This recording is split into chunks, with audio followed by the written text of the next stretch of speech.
exactly all of the, this is a little bit dicey here, but there's the story: Louisiana State Police investigating fraudulent online gambling account alleged to have been used by former LSU wide receiver Kayshon Boutte.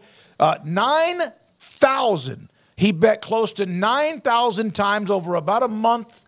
17 of those bets. A year. A year, I'm sorry. 17, of course. 17 of those bets on NCAA football games, at least 6 of them on LSU games. Court documents. This is from Wilson Alexander, the advocate, opened the FanDuel account with the username Kayshon Boutte 01.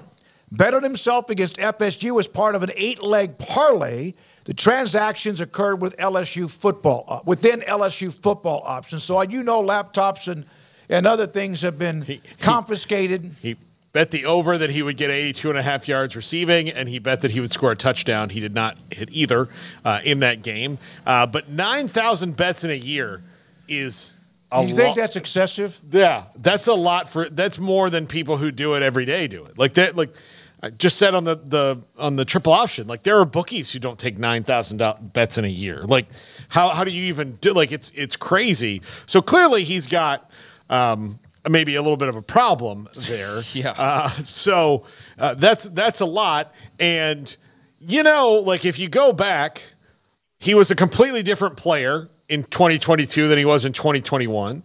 And if I wanted to find a distraction, I would think 9,000 bets in a year. This is all before you're even to the Patriots, right? So all that time from your last year at LSU to the Patriots, you're just spending, making bets and doing these things and distracted. Like it kind of adds up. Well, it adds up to nearly 25 bets a day for an entire year. So I don't even know how that's possible. I don't know. I don't dabble in that world.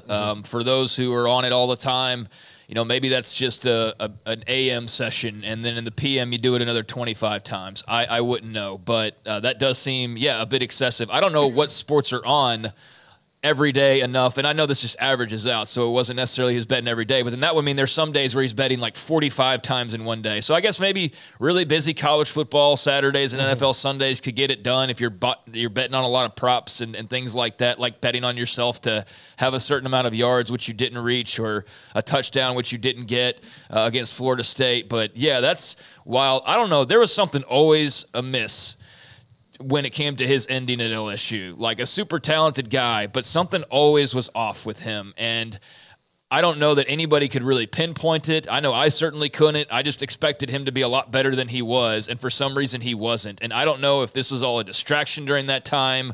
His head was elsewhere. I won't begin to know, but or pretend to know. But, yeah, I mean, it suddenly, though, makes a lot more sense that this could have had something to do with it. Like, hey, I could see why you're distracted. You're sitting there pressuring because you're in this Florida State game and you've got money riding on you to score a touchdown and get a certain amount of yards. And so, parlay. Yeah. I mean, he's trying to connect it all and make the big bucks, and he's got all that going on. And so I could see where that could have been a distraction during his final year at LSU. But, yeah, this is a wild story. I mean, this is the part about when you speak of gambling in college sports and educating athletes and all of that. And I'm sure there's some segment that rolls their eyes at that, but this is why you need to do that because, I mean, this is absolutely ridiculous. And I don't know. This was a screen grab I got from another story, so I don't know where this came from originally. I'll try to backtrack and find it, though. But he allegedly created the name of a fictitious female to create the online gaming account, used his mother's credit card to fund the account, according to the warrant. So it was under Kayla Fortenberry. 17 wagers made on NCAA football, which included wagers on LSU between August of 2022 and October of 2023. 6 of them were on LSU, including the game where he bet on himself. But here is, according to the warrant, during 22 and 23, Boutte deposited a total of $132,147.53 into the account. So I don't know if that's NIL money, that's family money. I don't know. I think it's NIL okay, money. Yeah. So then again, when you're educating athletes, and here you are, and you're getting $130,000 in NIL money, and you're spending it on gambling. But here's the part: he deposited a total of $132K plus K. Won a total of $556,000 plus dollars, but used most of that money to make additional bets. He withdrew $50,282.36 from the account. So deposited 132 plus, won a total of 556 plus, withdrew 50K, and I'm not sure how much was left over in the account or how all that works exactly, but yeah, seemed like he did pretty well, but then part of the problem is that you don't know when to stop, and when you're earning money, you turn around and like, well, I'll just go make more money, and then you end up not making any money. But I don't know how he came out in the end, but that was another part of the details from the warrant. And so, yeah, it's a bad look for Kayshon Boutte, and yeah, that's just part of the gambling, being integrated into everything with sports and society nowadays. We will be in Vegas in less than 2 weeks, and you ever seen the buildings of the casinos and the hotels? No. You know, they're really nice. And they're nice for what reason, Paul? Because people dump money into them. Because it's a money, and that doesn't mean somebody does it like ding, ding, ding, ding. I get all that. There's a lot of money that's also won, but it's that person, and I'm probably one of those. You win $100 in the dollar slot. Then what do? You end up taking that right back in. So, and that's what I'm saying is gambling, what is the problem is not sometimes when you lose, it's when you win. My philosophy on it, and you can ask our good friend Q about this. I'm just going to bring it up so I can send them this YouTube clip. But my philosophy, I've got the Ocean's 13 philosophy.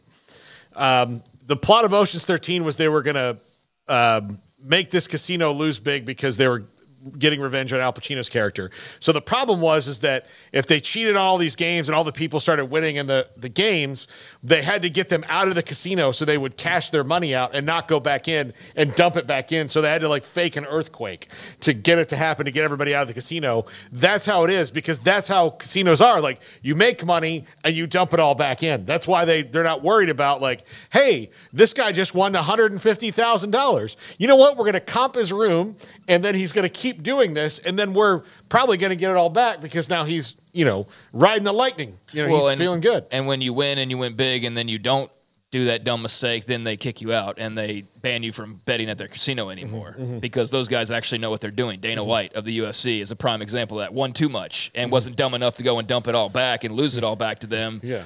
So they don't want to just give away that money, to your point. And so, yeah, I guess that's what you bank on if you're those casinos. But, yeah, it's a tough look. And I think you also need to realize, though, when you're talking about, I understand the perception of gambling, but this isn't like you go to the casino and gamble anymore. This is like, let me grab my phone and make this 14 parlay. And so if you're a young guy with disposable income, you know what? I wouldn't be surprised if there's a lot of other guys who have won tens or hundreds of thousands of dollars, and we just haven't heard about it because they haven't found themselves in trouble, that have used NIL money or whatever money to do the exact same thing. Now, betting on your team and those things, that's where you start to cross the line. And as an athlete, you got to be more careful about that. But I think this idea of that it's just, you go to Vegas, like, it's ingrained in everything. Everything. And especially for younger people, they don't know the difference between all of this being available and post all of this being available. Like, we're from this is one thing that separates us from the 20s and below, is that this is all that they know. We know a world where Vegas was taboo and they never would have held a Super Bowl there. And none of that would have ever happened in the sports world. And now here we are, and it's a different world. And yeah, you can just bet as much money as you want at any given time on any given app in certain places.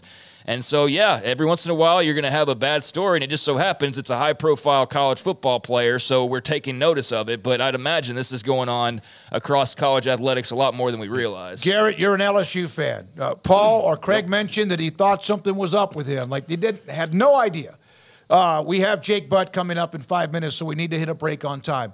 Your thoughts about when you saw it was him? Did any of that ever just even register with you? I mean, I'm not surprised that this happened. I think Craig laid it out well. I mean, his whole senior year there was just a complete distraction. He was supposed to be your leader of the team. Every time he went out, he never performed up to the par as what he did the year before. And then you could tell he was just disengaged. And then at the end, man, like, it got to a point where it turns to where you start the whole gangbang thing, and then you're missing the bowl. It was bad. Like, I never understood it. I'm not surprised. I hope he gets help, because this is a tragic. It could end up being a tragic story. Well, he turned himself in, all of that, and now there's still so much more to be done when it comes to the investigation. He also wasn't trying hard to hide it. Two of his usernames were Kayshon Boutte 7 and Kayshon Boutte 01. Yeah. Yeah.